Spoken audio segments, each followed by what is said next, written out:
Bon, comme tu as pu voir, les étriers de frein, ils sont morts. Le piston restait bloqué dedans, donc je peux les reconditionner, mais le plus gros défaut, si tu veux, c'est pour sortir le piston. Pour sortir le piston, il n'y a pas 36 solutions. S'ils sont bloqués à l'intérieur, c'est soit avec une soufflette, si c'est assez puissant, ou sinon tu es obligé de faire, comme je t'ai montré juste en début de vidéo, de pousser sur la pédale de frein pour faire sortir le piston et pouvoir le retirer. Bon, là c'est pas le plus important. On les a changés par du neuf. Cela, poubelle. Donc là, on va attaquer directement les freins arrière. Bon, là, je m'attaque au frein arrière. Alors, je m'attaque au côté le plus difficile. Pourquoi le plus difficile? Parce que si tu veux, il fuit. Alors, je sais pas si c'est... Qu'est-ce que tu veux, le petit gros? Non, non, non, non, non, non, non, le petit gros, on joue pas là. Si tu veux, je sais pas si... Allez, va jouer avec Odin. Allez, va avec Odin. Va voir où c'est qu'il est, Odin. Allez, vite, allez, va, va. Donc, si tu veux, je sais pas si c'est une fuite d'huile au niveau du pont, du joint spi, de l'arbre, de roue, ou si c'est le liquide de frein qui fuit. Bon, écoute, c'est ce qu'on va regarder. Bon, déjà, il faut commencer par prévoir tout le matos que tu as besoin. Alors, tu vois, joint spi des deux côtés.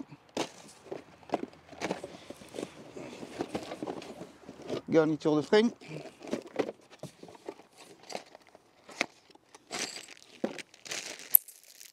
Les kits complets avec les ressorts, les machins et tout ce que tu veux.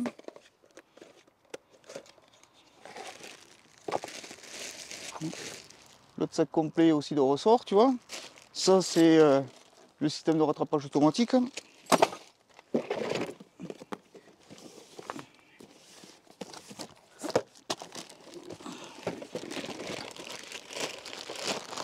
Et vu que, comme je refais tout, tant qu'à faire,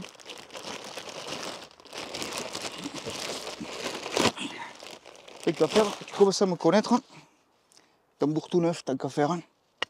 Ouais, on va le remettre d'aplomb cet engin. C'est soit ça vient pas. Ah, ben écoute, ça vient. Tu vois, il n'y aurait pas eu besoin de frapper comme un sourd avec ça. Bon, aussi, là, si tu as tes trucs qui sont bloqués, ce que tu dois faire, c'est que tu tapes un petit peu sur les côtés là. Et ça doit venir. Bon, je connais pas la cote des d'usure. Bon, d'où c'est que ça fuit cette histoire? Ouais, c'est le joint spi, je crois. Ouais, c'est le joint spi. Bon. Eh ben, on va devoir faire le joint spi. Bon, comme tu peux voir, forcément, c'est crade, c'est plein de merde. Hein, ouais, bon, tout est mort dedans. Bon, par contre, ce qui me dérange, c'est qu'il y a le capteur ABS en plein milieu aussi. Tu vois, il est juste là, le capteur ABS, ici. Bon, on verra ça après, de toute façon. Bon, c'est bien, tu vois, comme ça coule du joint spi là-bas derrière. Du coup, faut tomber l'arbre de roue. Bon, tu sais comment c'est toujours, hein, sur ces vieux engins, quand tu commences à essayer de desserrer les tuyaux de frein,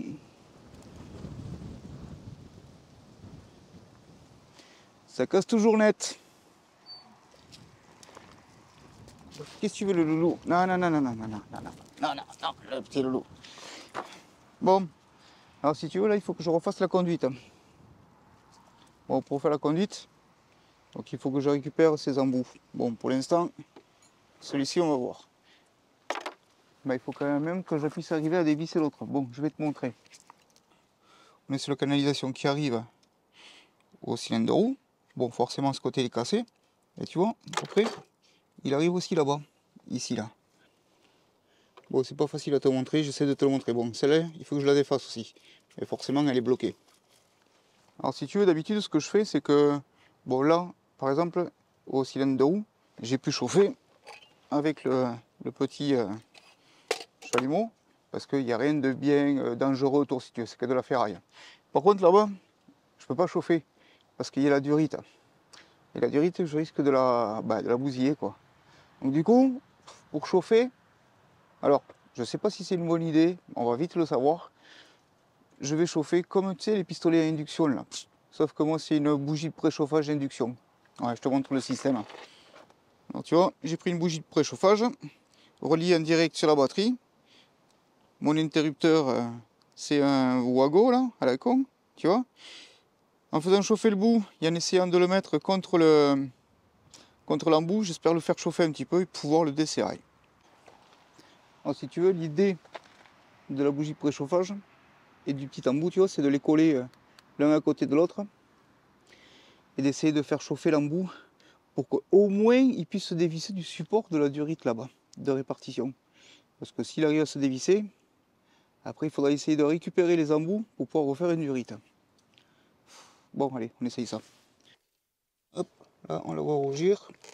Allez, on va essayer de chauffer cette histoire, on va voir si ça fait quelque chose ou pas. Bon, j'ai pas l'impression, mais qui tente rien, n'a rien si tu vois ce que je veux dire.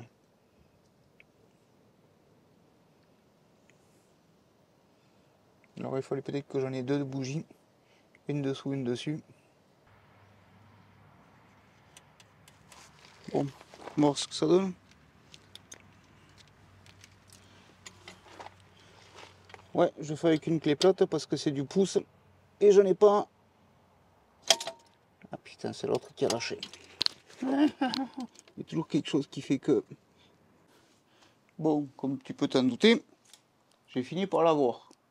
Bon, comment je fais? C'est tout simple, hein, je me suis pas pris la tête. Deux grandes pincettos à serrer comme un bœuf et comme ça, et c'est venu. Voilà. Bon, maintenant j'ai quand même ce souci de tuyau qui est naze, celui-là il est mort. Hein. Voilà. Bon, tu sais que j'ai toujours du matos Jeep qui traîne chez moi.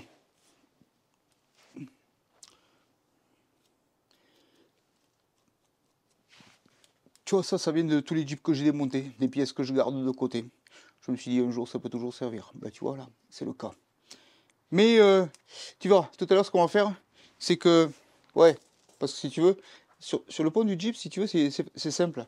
Tu as vu la petite durite là où j'ai chauffé avec la bougie préchauffage, si tu veux, la durite elle arrive, et après elle repart en deux durites rigides comme ça, pour arriver sur les cylindres de roue.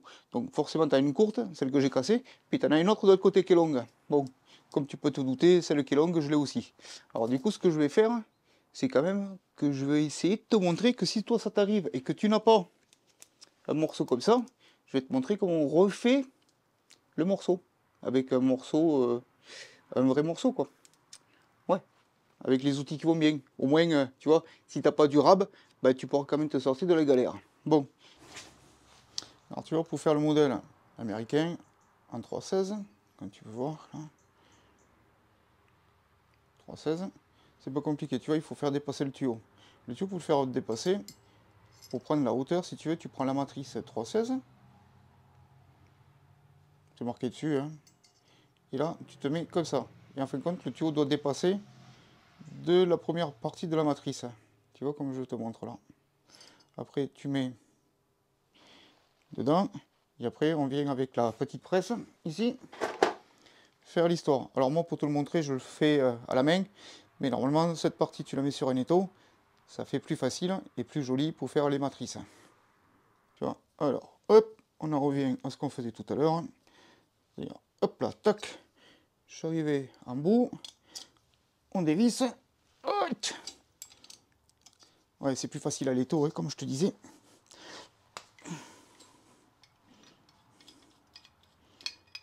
T'enlèves la matrice, le premier il est fait, nickel, et après, on va venir faire le second. La seconde passe.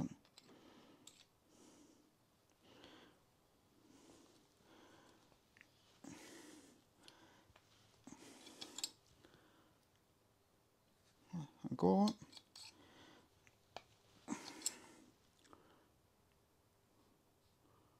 Ouais, encore un tout petit peu.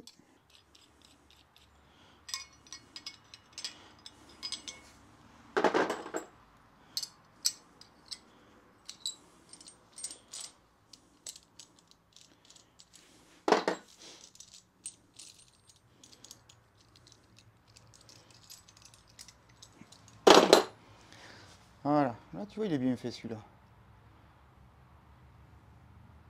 Tu vois par rapport à l'autre la différence? Ah non mais l'autre je l'avais raté. Alors tu vois, celui-là c'est le bien fait. Et ça c'est le raté.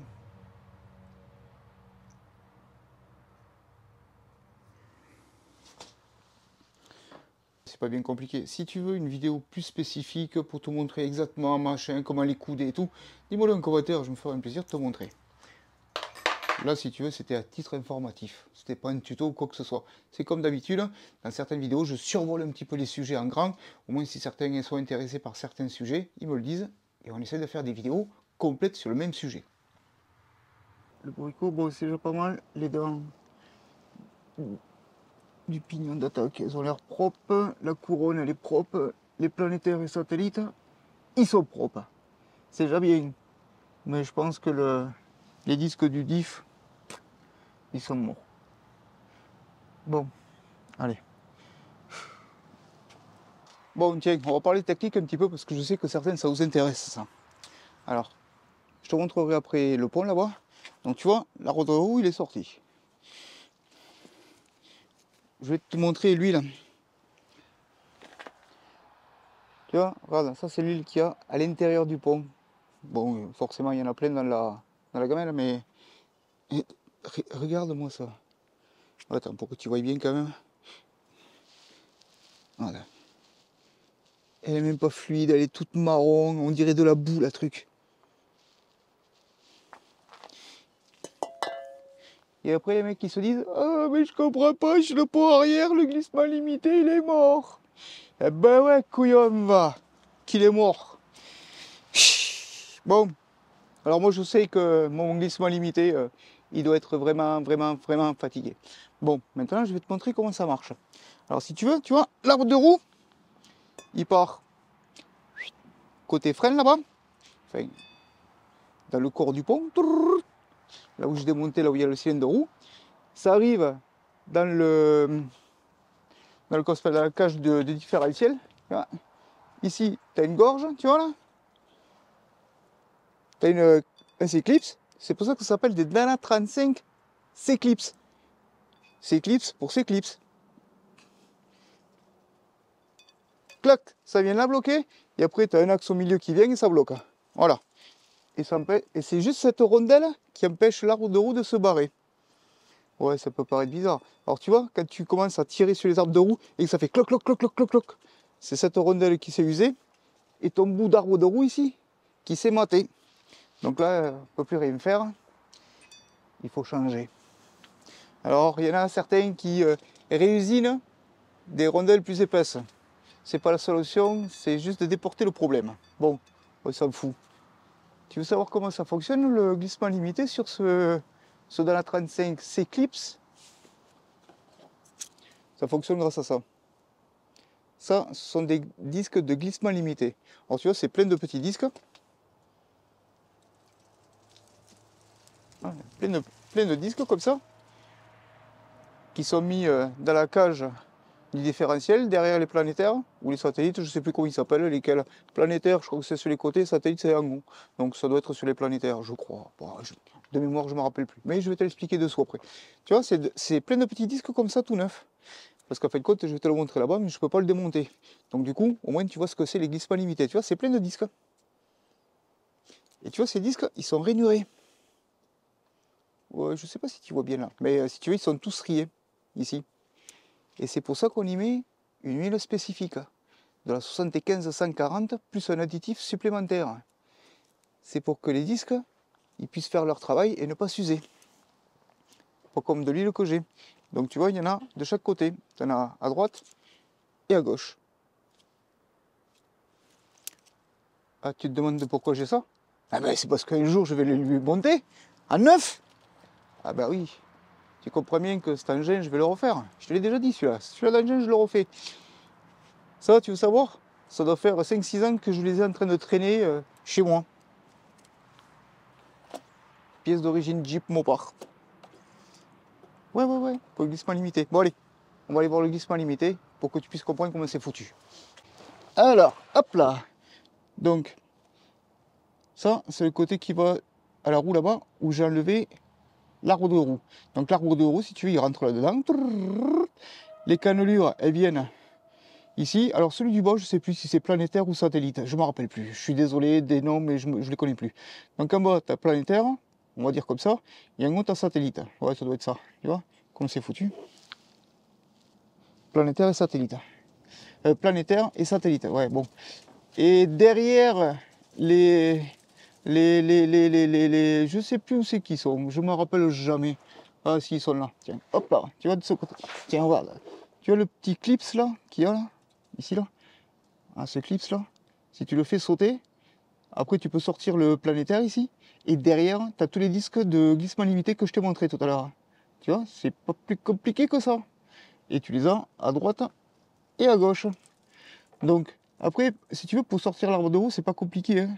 Regarde, tu vois cet axe-là que j'ai sorti, il rentre à l'intérieur. Une fois que l'arbre de roue, si tu veux les rentrer, tu mets ton C-clips, tu repousses l'arbre à l'intérieur pour qu'il rentre dans le planétaire, là, tu vois, comme il faut, à ras.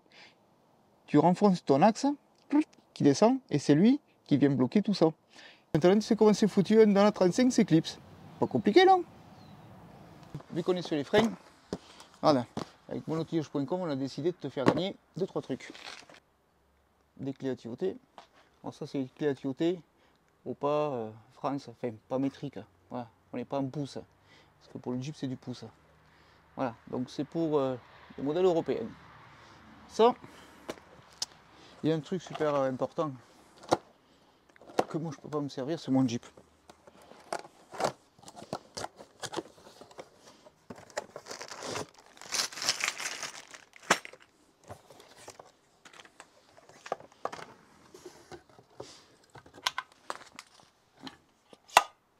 C'est pas ce que c'est ça? Mais ça, c'est un purgeur automatique. Donc voilà ce qu'on a décidé de vous faire gagner avec monotillage.com. Bah ouais. Comme j'étais sur les freins, je me suis dit, ben, ça fera l'occasion pour vous. Bon, alors maintenant, comment on fait pour le gagner? Ah, c'est toujours pareil. Bon, écoute bien ce que je te dis. La question est toute simple. Regarde. Hop. Tiens, mon Jeep, il est rehaussé. Donc il est plus en taille d'origine. Les pneus, c'est plus du tout la taille d'origine. Donc là, je veux savoir la taille que j'ai sur mes pneus. Celui qui me donne la réponse, ben, il gagne le kit.